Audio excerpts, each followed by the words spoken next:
सबसे पहले आज हम जो शुरू करते हैं introduction to physics first year physics से रिलेटेड जो पहला हमारा टॉपिक है इंट्रोडक्शन टू फिजिक्स। इसमें सबसे पहले जो हमने आपको सिखाना है वो है नेचुरल फिलॉसफी, यानी ये फिजिक्स जो है सबसे पहले ये देख रहे हैं कि फिजिक्स का इंट्रोडक्शन कहाँ से हुआ है, फिजिक्स का ओरिजिन कहाँ से है। तो इसमें पहले जो साइंस से रिलेटेड जो बुक बन रही है उसका नाम है नेचुरल फिलॉसफी। नेचुरल फिलॉसफी कहते हैं स्टडी ऑफ नेचर को। स्टडी ऑफ नेचर क्या है? It was the first and single discipline of science in which man tried to find a way to organize disorder fact about natural phenomena and material thing in orderly manner। नहीं, इससे related आपको ये बताना मकसद है कि जब से इंसान ने ये जो यूनिवर्स के अंदर डिफरेंट फिनोमिना अकर हो रहे हैं नेचुरली, उनको जब उसने ऑब्जर्व किया, ऑब्जर्व करने के बाद उससे रिलेटेड जो उसको इंफॉर्मेशन या जो नॉलेज उसको मिला, उस नॉलेज को उसने अरेंज करने के बाद जो एक बुक की शेप दी, उस बुक का नाम क्या आ गया जी? Natural philosophy. तो नेचुरल फिलॉसफी क्या हुआ? यानी इंसान ने जो यूनिवर्स के अंदर जितने भी नेचुरली अकरिंग फिनोमिना हैं उन फिनोमिना को ऑब्जर्व किया, ऑब्जर्व करने के बाद उससे रिलेटेड जितने भी उसको इंफॉर्मेशन मिली, उस इंफॉर्मेशन को उसने गैदर करके एक बुक की शेप दी। उस बुक का नाम क्या आ गया जी? Natural philosophy. इसके बाद हमारे पास आ रहा है कि जिसमें साइंस क्या है। हमने पहले भी पढ़ा है कि साइंस वो नॉलेज है जो हम ऑब्जर्वेशन और एक्सपेरिमेंट से हासिल करते हैं। जब भी हम किसी चीज़ को देखते हैं, उसके ऊपर कोई रिसर्च करते हैं, उसके बारे में एक्सपेरिमेंट करते हैं, जो हमारे पास इल्म आ गया उसको हम कहेंगे साइंस। तो 19th सेंचुरी के शुरू में जो साइंटिफिकली रिसर्च शुरू हुई, तो रिसर्च होते हुए जो साइंटिफिक नॉलेज था उसका वॉल्यूम बहुत ज़्यादा हो गया। तो ये ज़रूरी था साइंटिस्ट के लिए कि उसको वो क्या करें, इस ब्रांचेस में डिवाइड करें। नेचुरल फिलॉसफी को उन्होंने डिवाइड कर लिया दो हिस्सों के अंदर, दो ब्रांचेस में। आप ये कह सकते हैं कि साइंस का जो नॉलेज था उसको दो हिस्सों में उन्होंने डिवाइड कर लिया। नेचुरल फिलॉसफी जो है वो दो हिस्सों में कौन कौन से हिस्सों में डिवाइड हुई? नंबर 1 में आ गया जी बायोलॉजिकल साइंस और नंबर 2 आ गया फिजिकल साइंस। तो बायोलॉजी जो कि लाइफ को कहते हैं, तो बायोलॉजिकल साइंस वो साइंस हुई जो लिविंग थिंग्स से रिलेटेड है। It deal with the study of living things, यानी लिविंग थिंग्स के बारे में जब हम स्टडी करेंगे तो उन्होंने कहा कि इसको बायोलॉजिकल साइंस में इस डिसिप्लिन के अंदर स्टडी करेंगे। और दूसरा आ गया फिजिकल साइंस। फिजिकल साइंस क्या आ गया? Which deal with the study of non living things, यानी जब भी हम नॉन लिविंग थिंग्स को स्टडी करेंगे तो उसको फिजिकल साइंस के डिसिप्लिन के अंदर स्टडी करेंगे। नेक्स्ट, अब जो साइंटिफिक नॉलेज था साइंस, इसको पहले तो हमने कहा कि इसको दो हिस्सों में डिवाइड किया गया, बायोलॉजिकल साइंस और फिजिकल साइंस। अब फिर जब नेक्स्ट मजीद जो है कुछ अरसा गुजरा, टाइम गुजरा, तो उसके बाद फिर ये हुआ कि ये जो बायोलॉजिकल साइंस और फिजिकल साइंस का जो नॉलेज था ये भी इतना ज़्यादा हो गया कि अब इनको साइंटिस्ट के लिए मुश्किल हो गया कि इनको भी सिर्फ बायोलॉजिकल और फिजिकल साइंस के अंदर ही स्टडी किया जाए। तो उन्होंने क्या किया जी? बायोलॉजिकल साइंस और फिजिकल साइंस को मजीद सब डिवाइड किया कुछ न्यू डिसिप्लिन के अंदर। जो बायोलॉजिकल साइंस थी उसको उन्हें डिवाइड किया 3 हिस्सों में। एक आ गया बॉटनी। बॉटनी हमने पढ़ा है कि बॉटनी प्लांट से रिलेटेड, ज़ूलॉजी जो एनिमल से रिलेटेड, और माइक्रोबायोलॉजी जिसमें हम माइक्रो ऑर्गेनिज्म को स्टडी करते हैं।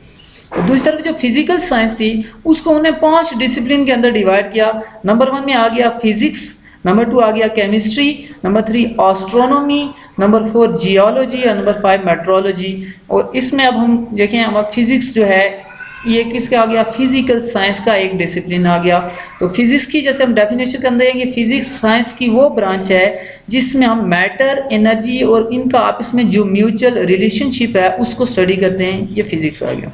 Physics is the branch of science which deal with the study of matter, energy and there mutual relationship. इसमें हम मैटर को, एनर्जी को, उनके आपस में जो बाहमी ताल्लुक है उसको स्टडी करते हैं। तो इसमें देखें दो चीज़ें आ रही हैं कि मैटर क्या और एनर्जी क्या है। मैटर की डेफिनेशन हमने किया कि everything which occupy space and have weight is called matter. हर वो चीज़ जो जगह घेरती है और जिसका वजन होता है वो मैटर है। और एनर्जी क्या है? Ability of body to do work is called energy.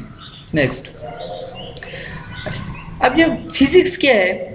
Physics basically experimental science है जिसमें हमारे पास जो भी नॉलेज आता है वो थ्रू एक्सपेरिमेंट आता है और इसमें हम साइंटिफिकली जो है मेथड को अप्लाई करते हैं। Physics is an experimental science and scientific method. और फिजिक्स में हम एम्फिसाइज करते हैं accurate measurement of various measurable feature of different phenomena of man made objects. Man made objects के जो डिफरेंट फिनोमिना हैं उनकी जो मेजरमेंट करनी है उसको एक्यूरेट मेजरमेंट के ऊपर हम ज्यादा क्या करते हैं, इसके ऊपर फोकस करते हैं। अच्छा, इसमें इससे हट के फिजिक्स के अंदर मजीद हम क्या चीजें हम देखेंगे, फिजिक्स के अंदर क्या क्या इन्वॉल्व है। तो सबसे पहले देखिए, हम जो फिजिक्स में पढ़ते हैं, इससे पहले भी आप जो है 9th-10th के अंदर भी जो पढ़ के आए, नंबर 1 में आ गया लॉज ऑफ मोशन। फिजिक्स में हम मोशन के लॉज को डिस्कस करते हैं, जिसमें आपने न्यूटन के first law, second law, third law को इसको स्टडी किया हुआ। उसके बाद हमने कहा देखा structure of space and time, कि जो हमारे स्पेस है इसका स्ट्रक्चर क्या है। इसमें फिर हम आगे हम दो थ्योरीज को स्टडी करेंगे, एक न्यूटन क्या कहता है और आइंस्टाइन क्या कहता है। ये नेक्स्ट हमारे आगे चल के 5वें चैप्टर के अंदर ये डिस्कस भी होगा। तो इसमें हमने देखें structure of space and time, इसको स्टडी करेंगे।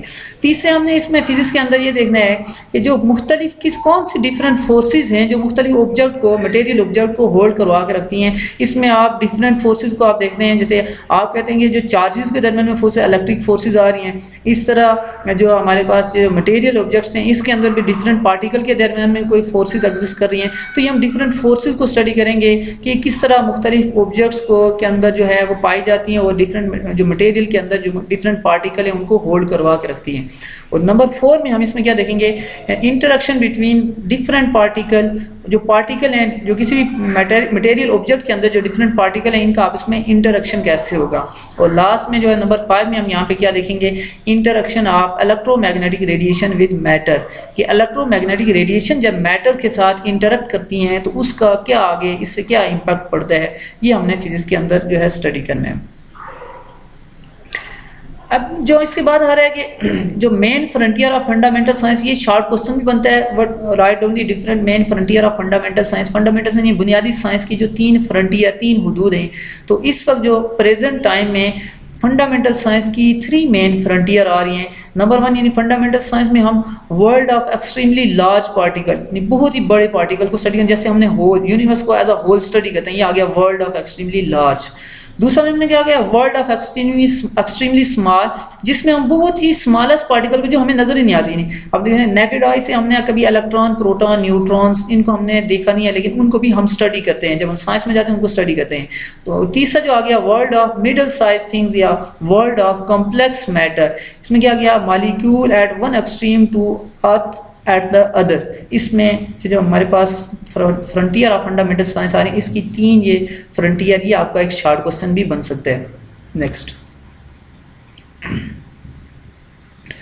अब जब 19th सेंचुरी का एंड आता है, जो फिजिक्स से उन्होंने ये बिलीव कर लिया कि जो फिजिक्स से रिलेटेड है तकरीबन सब कुछ डिस्कवर हो चुका है। लेकिन at the beginning of 20th century तो उन्होंने जब कुछ न्यू एक्सपेरिमेंट किए, तो न्यू एक्सपेरिमेंट से उनको पता चला कि जो पहले से जो हमारे एक्सपेरिमेंट हुए हैं उनसे जो हमने लॉज जो इंट्रोड्यूस करवाए हुए हैं, लॉज डिस्कवर किए हुए हैं, उनके अंदर कुछ मॉडिफिकेशन की या मजीद इन्वेस्टिगेशन की जरूरत है। तो जिसकी वजह से कुछ न्यू डिसिप्लिन इंट्रोड्यूस हो गए फिजिक्स के अंदर, जिनमें से 4 जो डिसिप्लिन आपकी बुक के अंदर भी डिस्कस होंगे। उसमें नंबर 1 में आ गया न्यूक्लियर फिजिक्स।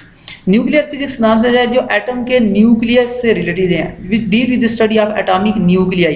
एटम का जो न्यूक्लियस है उसको जब हम स्टडी करेंगे तो ये न्यूक्लियर फिजिक्स आ गया। Particle physics number 2, it deal with the study of ultimate particle of which matter is composed, यानी जो मैटर है ये किन किन पार्टिकल के से मिलके बना हुआ है, इसको जब हम स्टडी करेंगे तो ये आ गया पार्टिकल फिजिक्स। और नंबर 3 में आ गया relativistic mechanics, it deal with the study of bodies moving with velocities approaches that of light, यानी इसमें हम उन ऑब्जेक्ट्स को स्टडी करेंगे जो स्पीड ऑफ लाइट या वेलोसिटी ऑफ लाइट के साथ मूव कर रहे हैं, उनको हम जब स्टडी करेंगे रिलेटिविस्टिक मैकेनिक्स के अंदर।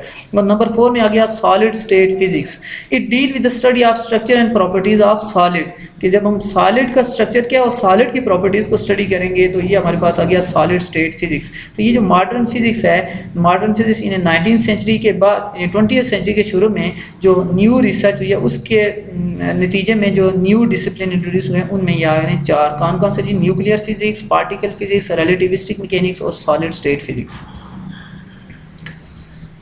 अब जब फिजिक्स जो है वो किसी दूसरी फील्ड के साथ ओवरलैप करती है तो उसी वजह से भी कुछ न्यू डिसिप्लिन जो है वो बर्थ करते हैं। फॉर एग्जांपल जब फिजिक्स का केमिस्ट्री के अंदर, केमिस्ट्री की जो फील्ड है उसमें जब रोल प्ले करती है तो यहाँ पे आ गया फिजिकल केमिस्ट्री।